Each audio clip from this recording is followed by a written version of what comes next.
Please welcome back to the stage Somini Sengupta, International Climate Correspondent, and Wopke Hoekstra, European Commissioner for Climate Action.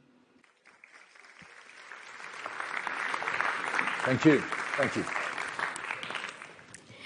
Commissioner Hoekstra, thank you for joining us. Welcome to the New York Times Climate Forward event. Thank you very much for having me. We have a lot to talk about, but I want to start with a kind of philosophical question that I think animates climate diplomacy every year, and that is, what does the rich world owe to poor countries, vulnerable countries, who are feeling the impacts of climate change, but are not responsible for the problem?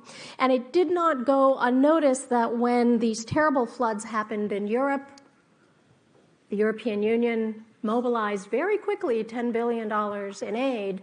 That's money that most low-income countries don't see. So, from a big picture, in your view, what does the rich world owe the poor? Well, I think that this is truly a global problem where responsibility has to be taken by all of those who have the affluence to do so. And just to be clear on that one, that is precisely what the European Union is doing. If you look at, for example, the discussion on the financing, and you were talking about what we're spending in the European Union ourselves, there's an amount of roughly 100 billion that we're currently spent as a planet on climate events across the globe, and that all goes to countries in the developing world. Roughly a third of that is being paid for by the European Union, which, if you would do the numbers, is at least our fair share. Is it enough? Certainly it isn't. There will be a much more need for climate financing from public offers, but also from private investment. And that is what the next COP will be all about. That is the heart of the next COP. What will be the new global finance target? Exactly. Yeah. 100 billion was the previous target. It was deemed insufficient, and it took a long time to even achieve that 100 billion target. What do you do? Do you have anything that you're willing to say about what that next target could be? What's a realistic framework? I can talk about the framework. I think the number is not going to be helpful at this stage of the conversation we're having. But what we aim for is basically threefold. One is indeed to significantly increase the number, both the public financing money, so what governments are paying, but also making sure we have the tools that more private sector financing comes to the table.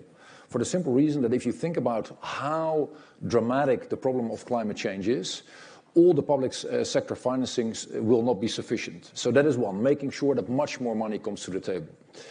The second one is actually very much geared to your philosophical point in the beginning, and that is for who this money should be.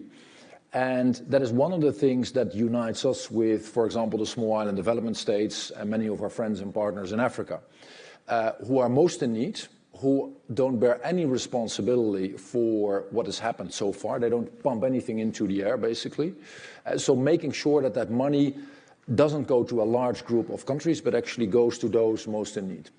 And the third, and that is politically not easy, but very much necessary, let's make sure we increase the donor base, or the base of all that put money on the table. I'm glad you raised that. So who should be in the donor base? Who is not in the donor base now? Well, are you talking about China in particular? I'm talking about China, but there is a range of countries who could do more. And just take China as an example. I'm the first to acknowledge that they have done quite a lot in their own economy in terms of greening it. And if you haven't been in Beijing for a while and you're back, it is striking to see how many electric vehicles are on the road and how much change they have created. Good for them. And by the way, they have had an enormously successful number of years in terms of economic growth behind them. But the reality is also that if you are able to embark on a mission to the moon, then you are no longer a classic developing country. You do need to take more responsibility for what you're doing, particularly if you're the largest emitter on the planet. Well, China is currently the largest producer of emissions. Historically, that distinction belongs to the US and several European countries. And that is, by the way, precisely the reason that you mentioned China. But China is not alone. It's not the only country to which I would argue, more responsibility is to be taken.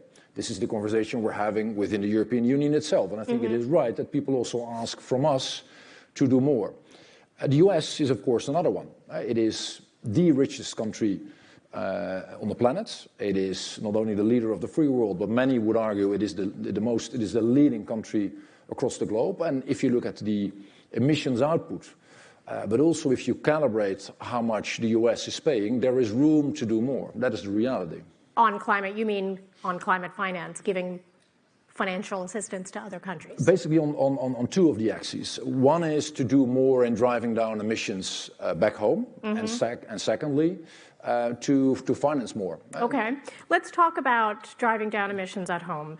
The European Union has an ambitious target, 55% reduction in emissions by 2030, 90% reduction by 2040. Yeah. You are slightly off track for your 2030 target. Well, actually, we're not. We are supposed You're to... at 51% now. You have said reduction of 55%. No, so we're just to make sure we don't get a misunderstanding on the numbers. Okay. It is exactly as you say. We want to be at 0 in 2050. We want to be at 10. So we would drive down emissions by 90% in 2040, and we want to have reduced emissions by 55% in 2030. We are not going to increase that number now, but if you would do all the calculations, you would think it is viable to slightly outperform that number of 2030, I think by 1 or 2 percentage points. Okay. These are ambitious targets that are facing some headwinds currently. On two things that I want to ask you about. There's been pushback from European car makers. They want the European Union to reconsider that 2035 ban on internal combustion engine cars. EV car sales are down in the EU. Do you think it's worth putting a pause on that or deferring that to give consumers more time? I don't, and it is also not the sentiment I get from them. The sentiment I get from them is that they actually ask from us, politicians, to stay the course, be predictable, and don't change overnight the longer-term targets we are setting. And the reason is quite simple. They need to plan against these targets. And what I hear from them, what they are saying to me is, listen, we can make that target. Don't change that. What we do need is your help in getting us a level playing field, which currently we don't have to the level we need it.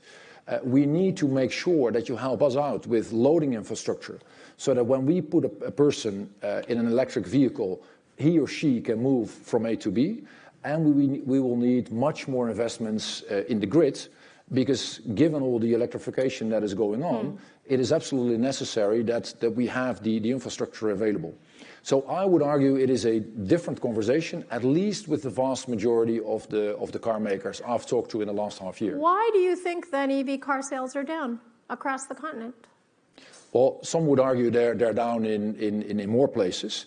I don't want to go into the specifics of the car industry, but what is important for me is that there is a level playing field, that we are making sure we stick to these targets, not because it is easy or because it is something we desire as such, but simply because the climate problem we're facing is so large that in the car industry, in the aviation industry, in farming, in classic heavy industry, basically all across the board, we will continue to keep the pace and actually speed up. That is the reality we face. So no, what I'm hearing is no slowing down on the ban on internal combustion engine cars. 2035 is still the target. I am convinced that it is wisdom to stick to that target, make sure that we help out industries in this transition, that it is a fair ask from policymakers like myself to come up with the stuff that is needed, the grid and the grid and the charging stations, is that as examples. Yeah. Mm-hmm. But that deviating more than 10 years before the deadline and think that it is easier to now postpone it for a couple of years, I don't think that is good policy, and I don't think it is good politics either. You're also facing pushback on another major piece of the Green Deal, and that's your deforestation law. That requires suppliers of all the things that we ate at lunch, coffee, cocoa, also timber, palm oil, to show, all those suppliers are now required to show that they didn't source the goods from recently deforested areas. Many countries are saying, look, this is not fair and this is not possible to do it so quickly. Even Germany is warned that it's too soon. And I understand the US has warned that it could lead to a diaper shortage. Well, that sounds like a very serious problem. Yes. And I'm saying that as a father of 4. Luckily, all of them out of diapers, but still. Is that deforestation rule, is it too much too soon? Is there any room to defer it? Well, first of all, it's always tempting to talk about stuff that doesn't belong to your own portfolio. There's actually one of my colleagues is responsible for this. But in the spirit of trying to seek to answer your question, I think the same logic applies here.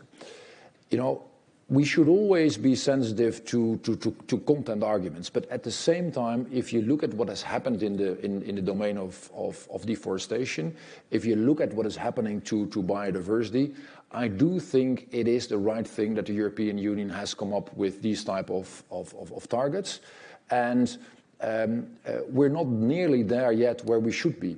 So here, I don't see a reason to deviate from the course we have set.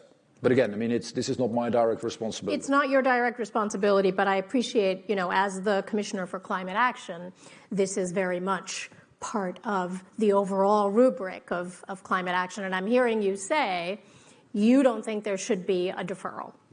Indeed. And I think what we should do, but then I'm talking about the European Union specifically, where, of course, we also have our challenges in terms of deforestation. What we need to find is a model where our foresters are rewarded also much more for taking care of their forests. I think that is in the end the trick, if you will. That is the assignment we have to make sure we reward people for doing the right thing rather than chopping wood. One of the most politically difficult areas has been to tackle the emissions of agriculture. Right. You come from a country that is an agricultural powerhouse. And any suggestion to tweak agricultural subsidies, to tax the emissions from fertilizer, draws enormous opposition from farmers' groups. Is it inevitable, in your view, that in this next term, for your commission, agriculture will have to be reformed to address the climate footprint of the industry? Well, I think there are a couple of things at play here. One is, as I just said, there is not a single sector or a single part of the population or anyone on the globe who will get a free out of jail card. This is truly something where we're in this together, and everyone and every sector will need to deliver. And of course, there's specificities and ways why you, to some degree, can compare, but not completely can compare for example, the airline industry with the maritime shipping, and a sector like farming has different dynamics to it than forestation. But still, this is something everyone has to do, and that will clearly be the ask from the European Union in the next couple of years. Having said that, what is of tremendous importance, and we have experienced that in the European Union, you do need to make sure you bring a couple of things together. There is no alternative for continuing with climate action. I just talked to all the scientists across the globe. They will tell you it will get worse before it gets better. And we need to continue on this quest simply because we're already too late in the game. So that is one. There's simply no alternative. But for policymakers, in order to do so, we need to make sure we pay much more attention to a just and fair transition for our people, also to those who are making a living in farming, clearly, and making sure our companies can thrive while being part of this transition. And only if we bring these three things together, we will be successful. You cannot walk on that first leg alone. Are you in favor of reforming agricultural subsidies? You've had an expert commission that came out with a report about 3 weeks ago recommending this to the EU. Are you personally in favor of it? Personal doesn't exist in politics, but also as a politician. As a commissioner. But also as a politician, and the Commission has embraced this report. By the way, and I think that is testimony what I was just trying to refer to, this is a report that has been made by all sorts of experts and stakeholders, including farmers themselves. Indeed. And that is the reason why the President of the Commission and the Commission as a whole has said, we want to take this forward, regardless of all the details and making sure that we put it in legislation. But this has been embraced, I think, actually across the political spectrum. I'm going to move on to the subject of gas. Following the Russian invasion of Ukraine and the loss of cheap Russian gas, there was a great deal of attention on Europe's energy security. And lots of LNG projects came online. And you're getting lots of LNG from the United States, so American companies have a great deal to gain. But the question is, has that expansion of LNG gone too far in Europe? Are you actually building more than you need? And will all of this new infrastructure end up as stranded assets because the price of renewables is falling so quickly? I don't think so, and I'm sure we will end up with some stranded assets in some categories. But what we're trying to do is a number of extremely difficult things at the same time, and it was particularly the case in 2022. By the way, many people, many industry experts said it was absolutely impossible. Said that in the summer of 2022, and I recall talking to a range of industry experts. I was then still a foreign minister. We're saying it is impossible. If you cut yourself loose of Russian gas, you will have cold feet the whole winter long. And I'm the first to acknowledge that there was significant market disruption and there were huge price fluctuations, mostly upwards in a range of European countries. And at the same time, if you see what we managed to pull off, it was continuing with greening our energy system. By the way, if you look at electrification in Europe, this year you will find that 50% or more than 50% now is renewables. Yes, but that's precisely why I'm asking. Is the gas going to be a stranded asset? I'm going to finish this. And at the same time, we managed to get rid of at least to a very large degree, Russian gas and Russian oil. Are we fully there? No, we're not. Is gas going to be in a different category than, for example, oil or coal? It most likely will be. And it is branded in our taxonomy as a transition fuel, which is different than coal, which we want to get rid of ASAP, and the same is true for oil. We want to move out of it as quickly as possible. You did say earlier that there may be the risk of stranded assets. Are you confident that you're not building too many gas terminals? Actually, I think what we're doing and what we're seeing, and it's one of the elements I'm very positive about in this whole transition, is what is happening in the domain of renewables. If you look at the cost curves of solar, and you would look at what the UN made as a prediction only some 5-6 years ago in terms of how the cost curve would develop, you will find that in 2021, I believe, we were at the point they predicted as the possible lowest point for 2040. And this will continue to go down. This will continue to go down. And there's a huge opportunity to do more in this domain. Just to give you one example. You know, the Netherlands is a very small place. And it is a place not known for its abundance of sun. It typically rains when you're there. The Netherlands has more solar panels than the whole of Africa combined. And Africa has 40% of the world's sun. So there is huge opportunity to do more, and particularly because the cost curve is going down so quickly. I think there's also an economic case that will help us tremendously. So that is actually one of the things I'm very optimistic about. Will we then see indeed a bit of disruption? Might you in some categories find stranded assets? That might well be the case. But as long as the overall transformation goes quickly enough, I think we are on the right track. I'm going to circle back to China. You know, China has raced ahead in the energy transition. In terms of manufacturing, not only, you know, the lion's share of solar panels and wind turbines, batteries, EVs. The U.S. has responded to China's dominance in these goods by imposing tariff, including on Chinese-made EVs. And I believe EU member states are voting soon on the issue of tariffs on Chinese-made EVs. Is protectionism of this sort holding back the electric transition? Is it going too far? What is at hand here, and this is indeed deeply problematic, is that what we have seen is a level playing field that we used to have that has been flooded by, in the solar industry, in the wind industry, in the batteries industry, products from China that are at price points way lower than any of the European companies are producing. And that is because these products are heavily state subsidized. And I'm all for competition. In the end, consumers and also the environment, climate benefit from competition, as long as it is fair competition. And it is a necessity, I feel, that we truly change this.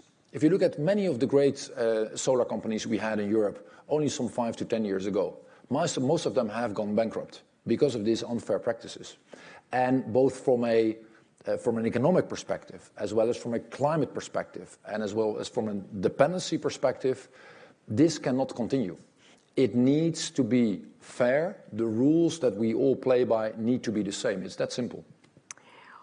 Well, the question still remains, if you are making it harder or just more expensive for Europeans to buy an electric car, does that slow down the transition that you say you want to make?